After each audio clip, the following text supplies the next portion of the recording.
Bom, gente, essa minha última semana tem sido muito cheia, com diversas coisas para fazer, uma semana de provas, mas eu fico muito feliz de contar para vocês que eu tô conseguindo gravar esse vídeo, que eu já tô preparando ele há muito tempo e que o canal agora tem novidades, e uma delas seria que agora o canal tem um Discord, que seria uma maneira da gente se comunicar bem mais fácil, de eu me comunicar com vocês, de vocês se comunicarem comigo. Então o link do meu Discord está na descrição.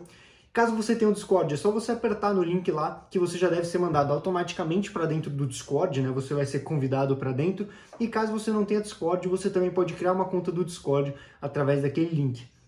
Eu também gostaria de lembrar a vocês que o Discord é mais uma maneira de eu conseguir me aproximar para vocês e também de eu passar diversos anúncios do canal e também algumas notícias do mundo da tecnologia, do mundo da Apple. Então eu acho uma coisa muito legal para a gente poder se aproximar. Indo agora para o vídeo, eu gostaria de fazer o review desse iPad Pro de uma maneira um pouco diferente. Então, em vez de eu contar como foi o meu uso no iPad, eu gostaria de contar como foi um ano de uso desse dispositivo com uma visão totalmente exterior. E para esse vídeo eu achei uma ótima forma de mostrar tudo isso, que seria mostrando as 6 coisas que eu mais gostei nesse iPad, que seriam 6 fatores que para mim são um grande diferencial desse iPad.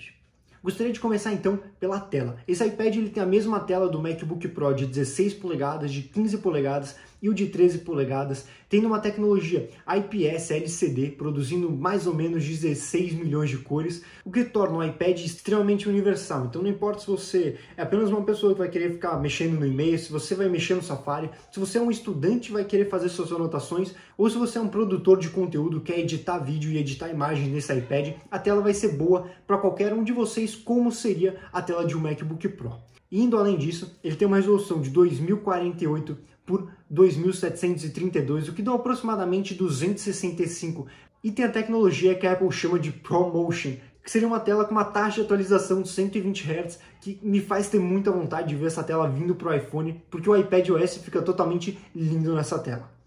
O segundo fator seria a bateria, que por esse iPad tem uma bateria de lipo ou de íon de polímero. Eu consegui perceber que a duração da bateria está muito grande, mas a vida útil da bateria também está muito grande. Então, com mais ou menos um ano de uso, o meu iPhone teve 5 a 6% de degradação, passando a ter 95 a 94% da bateria, dependendo muito do dia e também da temperatura que o celular estava. Esse iPad, depois de um ano e 130 ciclos, ele teve 0% de degradação. E algo que eu acho muito interessante é que alguns dias eu até entro no programa iMazing para ver como está a degradação da bateria, e ele me dá que o iPad tem 3 a 4% a mais do que foi projetado. Então ele dá que eu tenho mais bateria do que foi projetado no iPad, o que é uma experiência muito legal. E por ele ter 9.720 mAh, não importa o que você está fazendo com o iPad, você vai conseguir ter uma duração grande. Então você pode ficar com 6, 7 aplicativos abertos no plano de fundo, música tocando, aplicativos pesados como GoodNotes sendo utilizados, e você poderá ver de 5, 6 ou até mesmo 7 horas de vida útil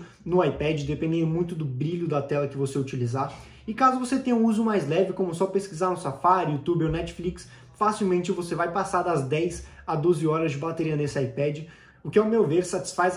as necessidades de uma grande gama de pessoas, porque poucas pessoas vão precisar ter mais de 10, 12 horas de bateria em um iPad no seu dia. O terceiro item seria peso, que esse iPad sem capinha, sem nada, ele pesa 631 gramas, o que seria aproximadamente metade do peso de um MacBook Air. Então você tem um dispositivo muito mais compacto, versátil e que pesa a metade do peso de um MacBook Air. E esse iPad com uma capa como Smart Keyboard Folio ou até mesmo com o novo teclado que a Apple lançou, que seria o Magic Keyboard para iPad Pro, ele pesa aproximadamente 1 kg a 1,2 kg, não passando muito disso. Então, no máximo de peso que você vai ter vai ser o peso de um MacBook Air e um iPad, onde você vai ter, de novo, um dispositivo bem mais compacto, bem mais denso, porque ele não tem o mesmo tamanho de um computador, e ele vai ter muito mais força, ele vai ter muito mais potência, e também, tirando a parte, você vai fazer muito mais coisa com o iPad do que você poderia fazer com um laptop normal. O quarto item seria a câmera, e infelizmente eu não venho colocar esse item aqui para elogiar o item. Infelizmente eu não venho colocar esse item aqui para elogiar a câmera desse iPad, porque por mais ele ter uma câmera traseira de 12 megapixels com a resolução 4K, podendo chegar até 60 frames por segundo, a Apple teve que retirar um elemento da construção da lente desse iPad, que diferente de todos os iPhones até agora, que tem 6 elementos, ou até mesmo do iPhone 12, que vai ter de 7 a 8 elementos, como no vídeo que eu fiz sobre os rumores que estão aqui no card estão dizendo, esse iPad tem uma câmera de 5 elementos, o que torna a imagem com muito ruído, ainda mais se você está querendo fazer uma gravação, e também faz a imagem parecer que tem uma resolução muito baixa. Os objetos ainda não conseguem ter suas bordas totalmente definidas. Então, por exemplo, se eu gravar esse Apple Pencil no meu fundo, é possível perceber que ele não fica totalmente definido e que tem bastante pixel no fundo da imagem. E a outra câmera desse iPad, que seria a frontal, ela é uma câmera com a qualidade de 1080p, que grava 30 fps e tem 7 megapixels. O que não é algo muito espetacular, mas também ela quebra o galho para diversas gravações com câmera frontal, ou até mesmo para ligações no Zoom ou no Google Meets. Uma parte boa agora das câmeras seriam que as duas têm a tecnologia HDR, ou High Dynamic Range, que deixa você tirar uma foto até que bem bonita em um ambiente que tem bastante luz. Então, por exemplo, se você está de dia, meio-dia ou 1 da tarde, quer tirar uma foto de algo, você vai sim conseguir tirar uma foto consideravelmente boa. E outra coisa boa da câmera frontal seria que ela tem o Face ID.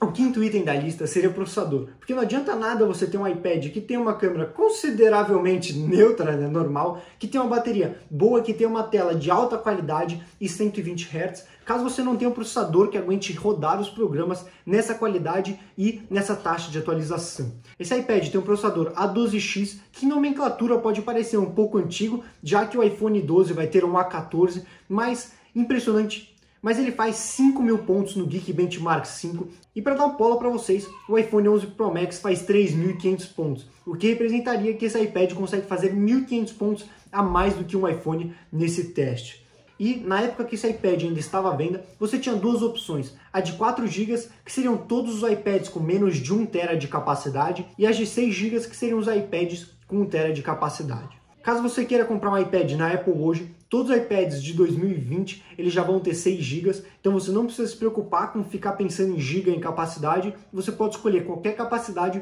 para ter 6 GB.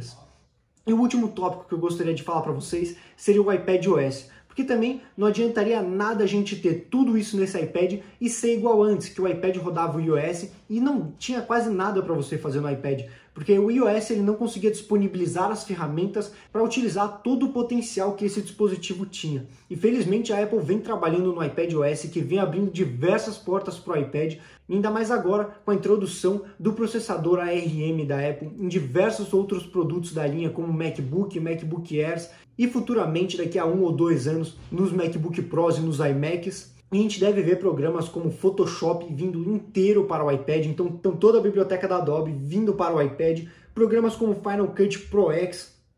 ou Logic X vindo para iPad, porque simplesmente esses programas vão ser compatíveis com a plataforma do iPadOS. Então é algo que em um dilema popular diria que não vale a pena você comprar uma coisa hoje pela visão que você terá daquela coisa amanhã. Ainda mais sendo uma coisa tecnológica, porque as coisas podem mudar muito, mas a visão de futuro que esse iPad pode te entregar é algo muito legal. E aí eu viria para o ponto do vídeo que é onde eu falo para vocês de para quem que é esse iPad Pro e qual a diferença de uma pessoa que precisa de um iPad normal e para a pessoa que precisa do iPad Pro. E depois de mais ou menos 1 ano utilizando esse iPad, eu percebi que esse único ponto seria uma junção entre o consumidor que precisaria dessa versão do processador do A12X, que precisaria de 4 ou 6 GB de memória RAM, mas que mais importante do que isso, conseguiria se beneficiar dos 120 Hz de tela. Porque se você é um consumidor normal que vai querer apenas ver Safari, vídeos no YouTube, você não vai conseguir utilizar todo o potencial dos 120 Hz da tela. Mas se você quer editar vídeos no iPad, se você quer criar desenhos,